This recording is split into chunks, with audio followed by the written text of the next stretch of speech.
What's your name? Huh? Okay. Hi. All right. Thank you. See you, Katisi. He's saying we are kind of, we have all his information with us, and I'm telling him you are new and you need to feel secure. Right. Exactly. Yeah. Don't worry. I have the new Okay.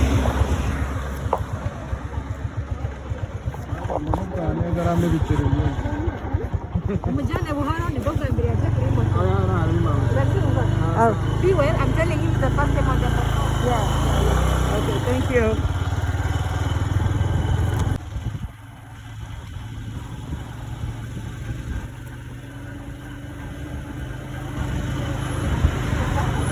So this is my first time traveling on a moto. They call it M-O-T-O, short for motorcycle. And I wanted to take the experience because it seemed a pretty common thing for people to do, not only in Rwanda but in Africa in general. And since so many people were doing it, I thought it was pretty safe to do, so I wanted to experience it. The doctor that I had just left her office, she says she gets on motos. You see all the motos here. It's very, very common mode of transportation, and it's a pretty cheap way to travel as well. I think the trip can just be $1 or $2. I know a African-American female lawyer who lives in Rwanda who told me she uses motos all the time. For what? The type of way to hold it. To hold them? Yeah. You need to hold them. This way? This is a man dream. Huh? This is a man. You won't hold me, you hold him. Am I okay? No, seriously, the safety. You won't be safe. I won't be safe? You're safe.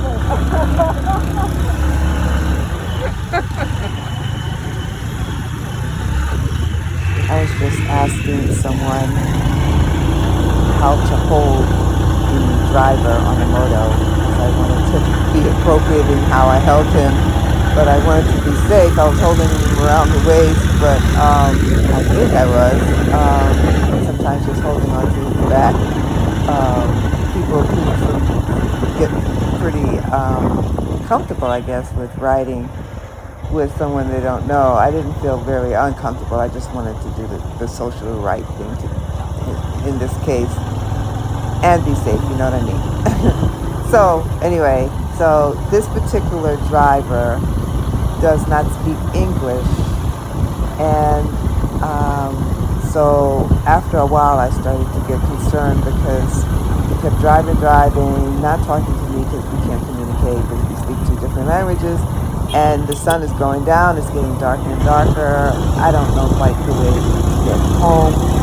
And, I was hoping when I saw the doctor, went to her office, took a taxi to her office, that maybe I would get a ride back with her. I mean, I wouldn't mind gas money, but she didn't even offer. So, again, I just decided to take this opportunity to try a moto. So here I am for the first time driving a moto, I was trying to get back before sunset so I wouldn't be out at night, but I was on this moto so long that you can see the night is setting in. He's driving up and down hills, and after a while I realized that he didn't know where he was going. So we ended up stopping someplace, him talking to someone, and getting some directions. And then we got into an area where I started to recognize the area and pointed to where he should go. And I finally was able to get back safely to my home destination. But it was pretty scary, as you can see in the video. Thank God there were a lot of people on the road driving and walking, so I wasn't in an isolated area by myself. but it was a lesson learned. I haven't gotten on a moto since this trip. This was my first and last taxi moto ride. Even though it is cheaper to travel that way, it's not expensive to take the other, taxi drive, or just for safety reasons, it's not a wise thing to get on motos. After this trip, I learned that there are accidents. I think in general, people in third world countries that travel on motos and in cars drive better than in America, because they are used to driving in smaller spaces, and they're pretty good with navigating in and out of traffic, amazingly so. Whereas we in the United States have more space oftentimes on the roads to travel, don't have to travel with so much congestion everywhere we go, yet there are accidents so much in America. So, but there's accidents everywhere, including in Rwanda. I had heard that, but these are more maybe at later nights where people are drinking and such. But there was a moto that had an accident and turned over recently into one of the deep ditches. But the guy was able to walk away from the accident, thank God. And I thank God that on this moto ride, where I'm going around and around with a driver that doesn't speak English, that I was able to make it safely with no incidents. So I thank God for his protection and guidance in some of these instances that I get myself into. I did set out and left the doctor's office before sunset, but because this driver didn't know where he was going, I didn't make it back before dark. However, you can see there's a lot of people on the road, and as you can see in the beginning of the video, I did get his name and some other information about him before I got on the moto. He was a little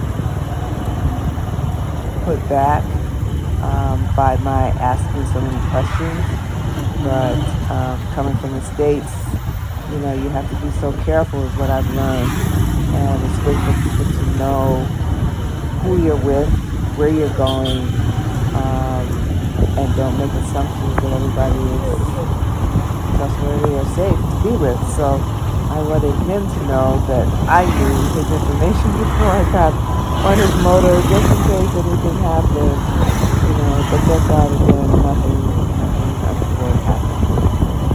It just took me longer to get home, but then I got more footage for this video. You can see the motos and the traffic in Kigali, Rwanda. They have very little traffic lights, but you can see that there's lots of motos and cars on the road. Navigation. Be safe.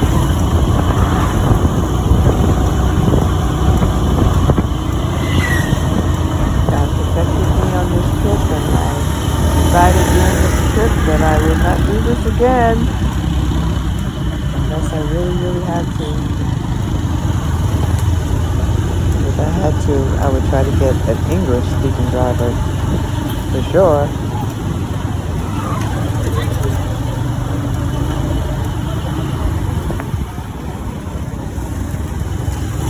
Amazing people are on the street. Not just in one area, all over it, as you can see.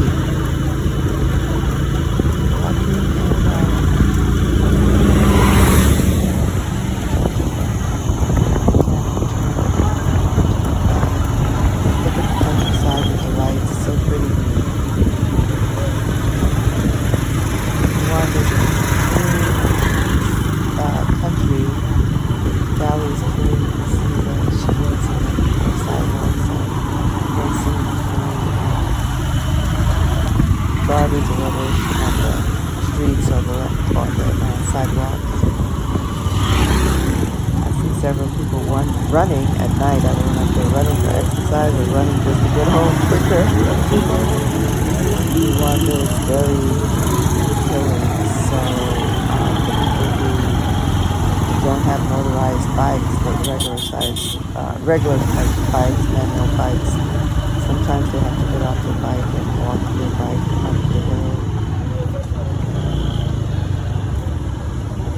Yeah, you see I'm in a very dark area. That was kind of scary.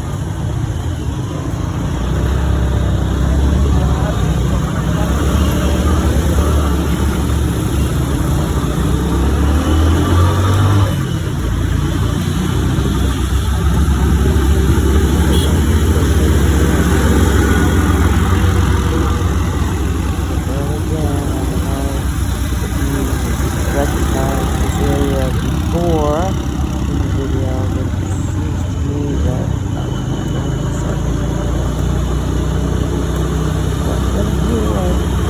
what Kigali looks like at night. Pretty lights. You see the bike, the man walking his bike on the sidewalk up the hill.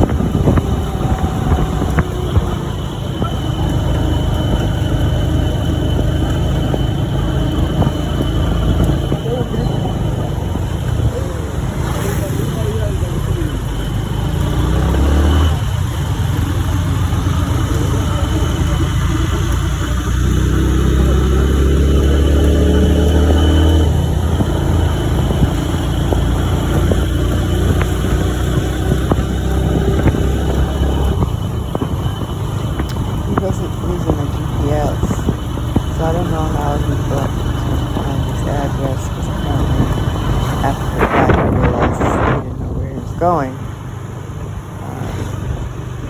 So I don't know how he was going to get me to my destination, but thank God I did reach my destination with someone along the way. And I guess that was his plan, maybe to ask along the way. He just wanted to capture getting me as a customer. It was an adventure.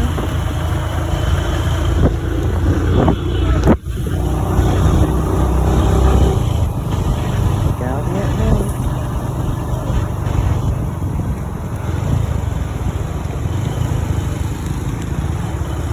If you want to know, now you know.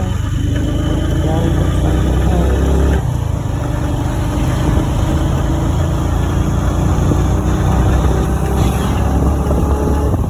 The weather is also great.